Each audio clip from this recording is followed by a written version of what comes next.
తెలంగాణ రాష్ట్ర high court September 30లోగా స్థానిక సంస్థలు ఎలక్షన్లు నిర్వహించి స్థానిక సంస్థ ప్రభుత్వాలు ఏర్పాటు చేయాలని ఆ ప్రభుత్వాన్ని ఆదేశించింది. దీంతో మనకు తెలిసింది ఏంటంటే తెలంగాణలో త్వరలో స్థానిక సంస్థల ఎలక్షన్లు రాబోతున్నాయి. అసలు ఏ పార్టీకి అనుకూలంగా ఈ ఎలక్షన్లు ఉండబోతున్నాయో ఇప్పుడు విశ్లేషిద్దాం. కాంగ్రెస్ పార్టీ యాక్చువల్గా జనరల్గా చెప్పాలి అంటే అధికారంలో ఉన్న పార్టీకే ఎక్కువ అవకాశాలు ఉంటాయి. కానీ ఇక్కడ కాంగ్రెస్ పార్టీకి ఉన్న మైనస్ ఏమైంది అంటే అది 2023 ఎలక్షన్లో ఇచ్చిన హామీలు అన్నీ నెరవేర్చకపోవడం వల్ల దానికి కొంచెం ప్రభావం పడే అవకాశం ఉందని రాజకీయ విశ్లేషకులు చెప్తున్నారు. ఎందుకంటే ఉదాహరణకి రైతులందరికీ 2023 ఎలక్షన్లో గెలవగానే రుణమాఫీ చేస్తానని చెప్పింది 2 లక్షలు. కానీ అందరికీ రుణమాఫీ కాలేదని కొందరు రైతులు ధర్నాలు కూడా చేశారు. అది మనం చూసాం. దాంతోపాటు రైతు భరోసా రైతులతో పాటు కౌలు రైతులకు కూడా ఇస్తానని చెప్పింది. కానీ ఇప్పుడు కేవలం రైతులకు మాత్రమే ఇచ్చింది. కౌలు రైతులకు రైతు భరోసా అందలేదు. ఇది కూడా ఇంపాక్ట్ చూపించే అవకాశం ఉంది. దీంతోపాటు సన్న ఓడ్లకి 500 ఇస్తాను అని చెప్పింది. కానీ సన్న ఓడ్ల అందరికీ 500 అందలేదు అనేది వాస్తవం.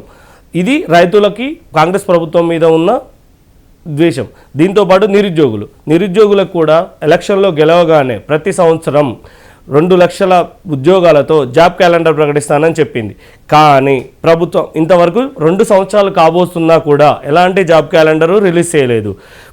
నిరుద్యోగులు ఏమైనా విమర్శిస్తున్నారంటే గత ప్రభుత్వం ఆయన బీఆర్ఎస్ పార్టీ ఇచ్చిందే ఇప్పుడున్న ప్రభుత్వం నింపింది తప్ప ఎలాంటి ఉద్యోగాలు ఇవ్వలేదు. జాబ్ క్యాలెండర్ తొందరగా రిలీజ్ చేయాలని ఇందిరా పార్క్లో ధర్నాలు కూడా చేశారు. దాన్ని కూడా మనం చూసాం.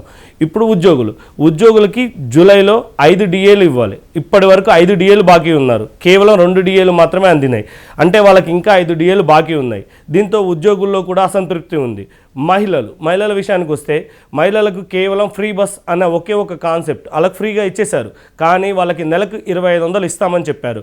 కానీ దాని విషయంలో ఎలాంటి చర్చలు లేవు. ఈ పై విషయాలన్నింటిని బట్టి చూస్తే కాంగ్రెస్ పార్టీకి ఇచ్చిన ఆ ఎలక్షన్లో ఇచ్చిన హామీలన్నీ నెరవేర్చలేదు. దీంతో మామూలుగానే కొంచెం కాంగ్రెస్ పార్టీ మీద వ్యతిరేకత ఉంటుంది. ఆ వ్యతిరేకత ఇప్పుడు ఈ స్థానిక సంస్థల ఎలక్షన్లో ఉండబోతుందని రాజకీయ విశ్లేషకులు చెప్తున్నారు.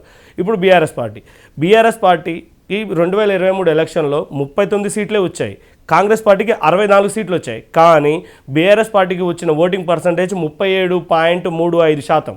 కాంగ్రెస్ పార్టీకి వచ్చింది 39%. అంటే కేవలం 2% మాత్రమే వాళ్ళిద్దరి మధ్యలో డిఫరెన్స్.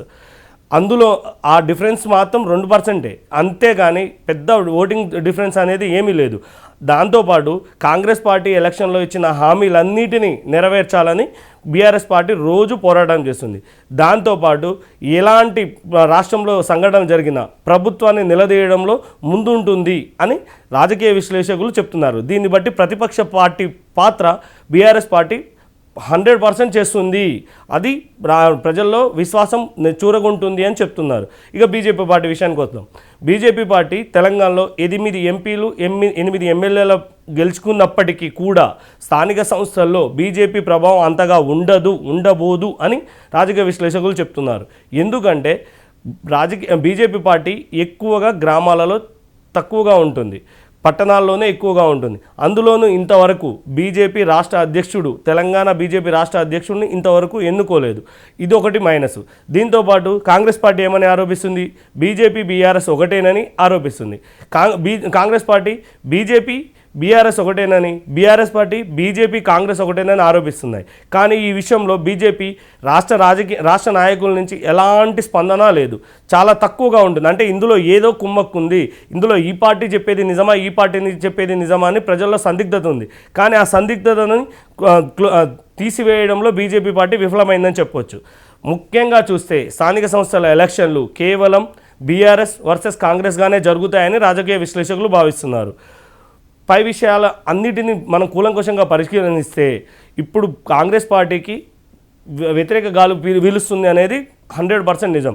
దీనికి బీఆర్ఎస్ పార్టీ చాలా గట్టిగా ప్రయత్నిస్తుంది. ఎందుకంటే బీఆర్ఎస్ పార్టీ గత 10 సంవత్సరాల నుంచి అధికారంలో ఉంది రాష్ట్రంలో. అంటే వాటి కార్యకర్తల బలం కూడా చాలా గట్టిగా ఉంటుంది. కాబట్టి ఈ ఎలక్షన్లో ఈ కాంగ్రెస్ పార్టీ ఎదుర్కోవడం అంత ఈజీ కాదు, చాలా కష్టం.